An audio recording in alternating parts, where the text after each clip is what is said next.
Akkam jirtu daawwattoota keenya odeeffannoo Iraanii ilaallatu qabadhee dhiyaatee kan jira. Egaa akkuma beekamu kaleessas waraanni Iraan irratti gaggeeffamaa jiru cimee itti fufee jira.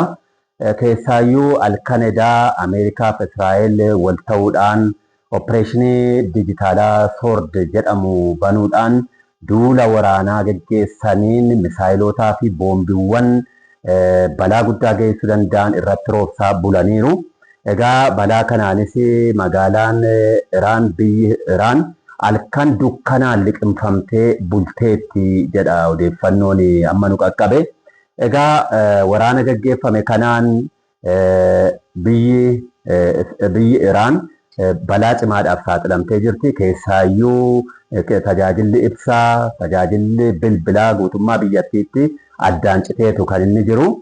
Kun immoo gama biyyattii irratti dhiibbaan geessisu olaanaa akka ta'e hundumaafiyyuu ifadha.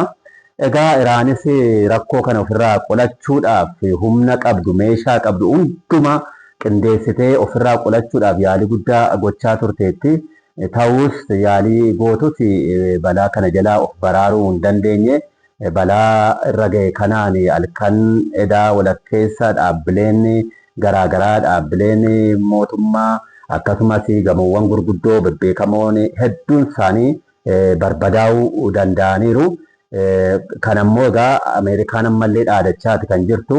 Hanga galma yaadne geenyutti ammallee tarkaanfii Iraan irratti fudhannu cimsinee itti fufnaa jechaati kan isheen jechaa jirtu.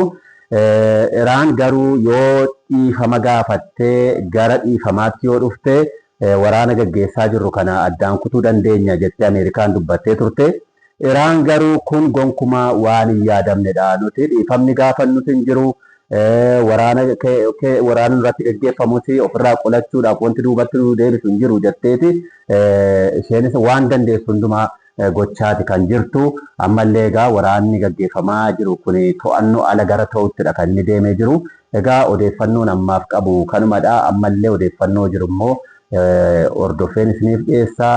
Amma walitti deebinutti nagaatti.